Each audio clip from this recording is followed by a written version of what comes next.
Oi, hoje você vai conhecer um instrumento muito importante para conseguir qualidade em mecânica. É o relógio comparador. Com ele, eu consigo saber se as peças que eu vou entregar para o Ataliba estão com as medidas de acordo com o que a fábrica dele precisa. É verdade. Eu vim buscar umas peças que o Ananias fabricou e vou aproveitar para dar uma olhada e ver como funciona esse relógio comparador. Você sabe, não é? Sempre que eu posso, eu gosto de aprender um pouco mais para progredir no meu trabalho. Nesta teleaula, você vai aprender a mexer com o relógio comparador para fazer as suas medições. E você ainda vai conhecer as diversas utilizações deste instrumento tão importante no dia a dia da mecânica. Se você está querendo acertar os ponteiros com as medições mais precisas, fique ligado, porque a nossa teleaula está começando.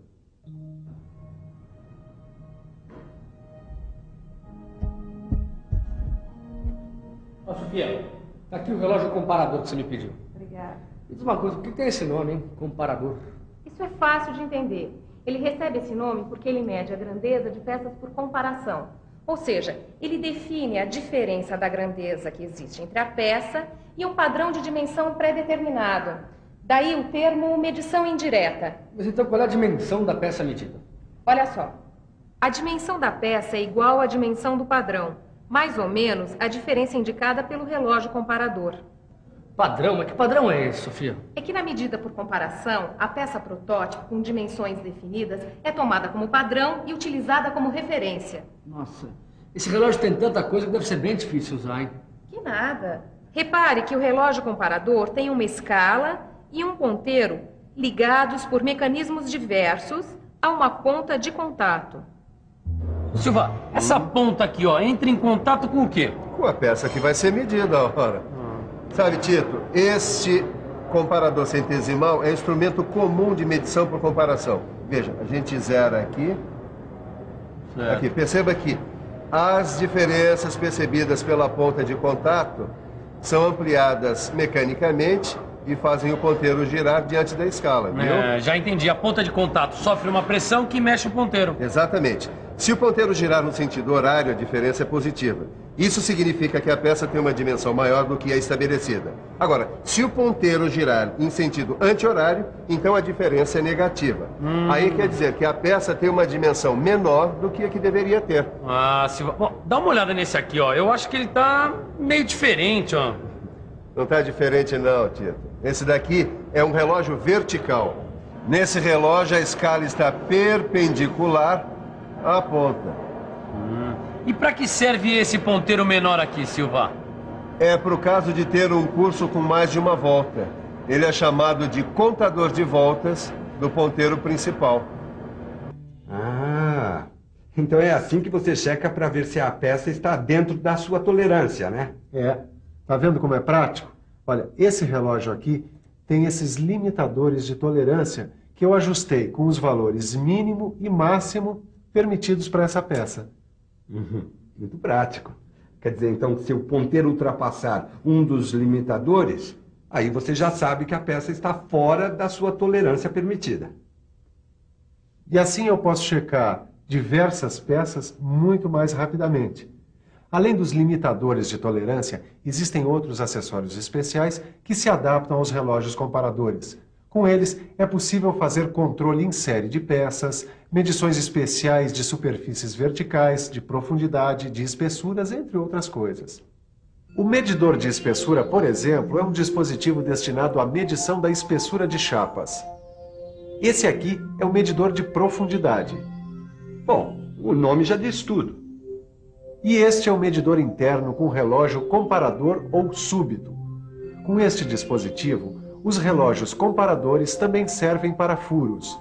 Uma das vantagens é a verificação da dimensão do diâmetro ou de defeitos como conicidade e ovalização do furo.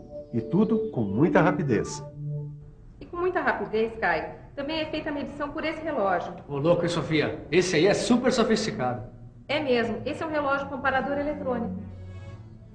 Ele permite uma leitura rápida em milímetros com conversão para polegada, zeragem em qualquer ponto, e ainda tem uma saída para este mini processador estatístico. E para que serve esse tipo de relógio? A sua aplicação ela é bem parecida com um relógio comparador comum. A diferença é que a amplificação é eletrônica e tem mais as vantagens que a gente já viu.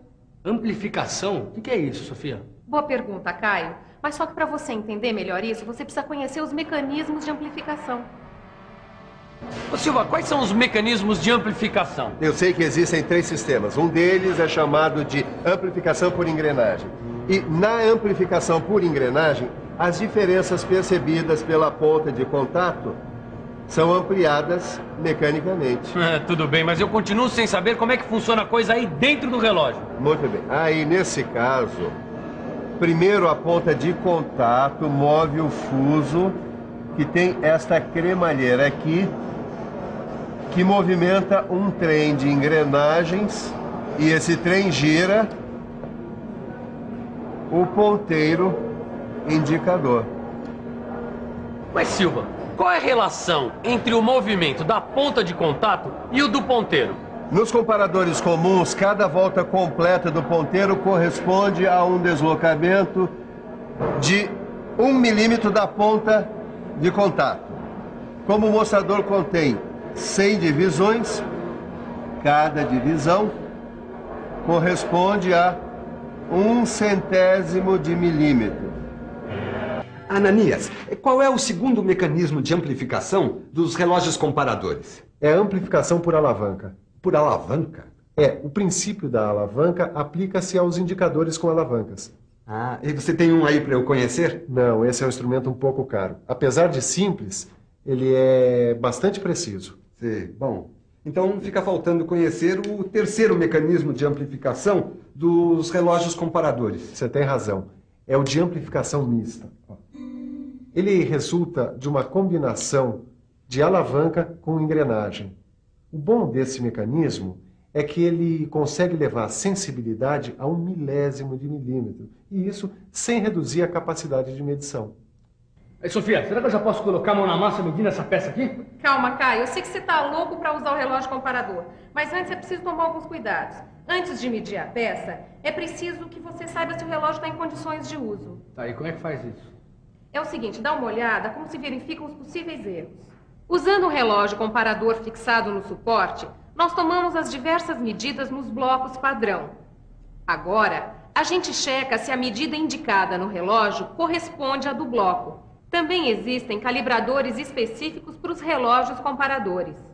Antes de tocar na peça, o ponteiro do relógio comparador fica em uma posição anterior ao zero. Assim, ao iniciar uma medida, deve-se dar uma pré-carga para o ajuste do zero. E agora, para colocar a mão na massa, como você diz, só precisa saber quais são as aplicações dos relógios comparadores. Ah, isso eu sei. Peraí, só preciso pensar um pouco. Vamos pensar um pouco. Deixa eu ver. Bom, eu sei que uma aplicação importante dos relógios comparadores é a verificação do paralelismo. Sei também que estes instrumentos são muito indicados para fazer a verificação da excentricidade da peça montada na placa do torno. E além disso, eles são ótimos para o controle de concentricidade. Os relógios comparadores fazem ainda a verificação do alinhamento das pontas de um torno e a verificação de superfícies planas. Bom, agora eu já posso medir essa peça e checar se ela está dentro da tolerância. Pode, Tito, desde que você preste muita atenção a uma dupla que pode lhe proporcionar os melhores resultados para o relógio comparador. O uso e a conservação. Certo, mas o que devo fazer? Nada de complicado. Quando for medir uma peça, descer suavemente a ponta de contato.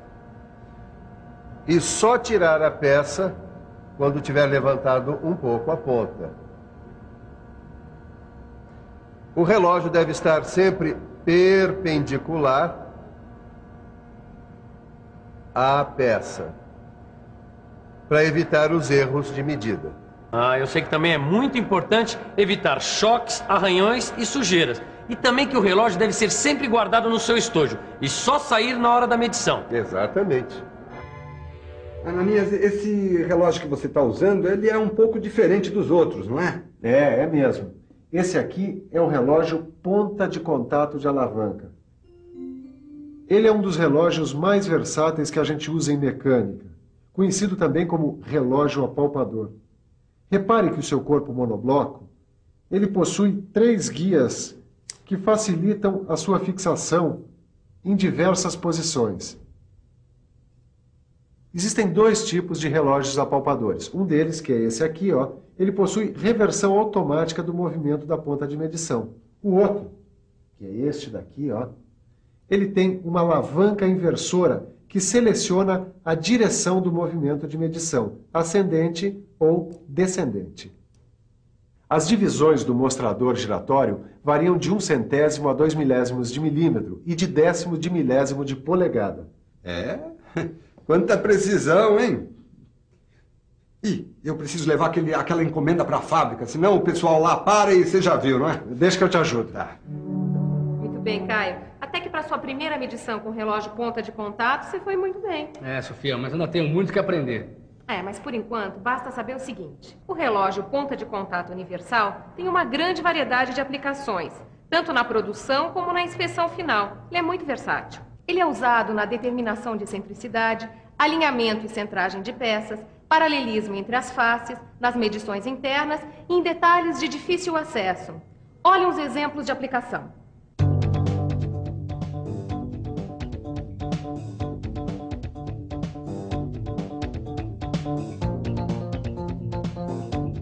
Bom, acho que por hoje chega, né? Vamos guardar o material e ficamos por aqui. Tá legal. Eu posso ajudar? Claro, e é bom mesmo, porque assim você já vai aprendendo os principais cuidados no uso e na conservação dos instrumentos. Tá, olha, algumas coisas eu até já sei. Por exemplo, evitar choques, arranhões, sujeira. Isso mesmo. Sei também que na hora de usar um instrumento é importante montá-lo rigidamente no seu suporte e descer suavemente a ponta de contato sobre a peça. Se for usar uma mesa magnética, verificar se o relógio é antimagnético. E na hora de guardar o instrumento, é preciso colocá-lo no seu estojo específico, certo? E por fim, fazer uma revisão, para não esquecer nada do que a gente acabou de aprender hoje. E atenção, se liga aí que é hora da revisão.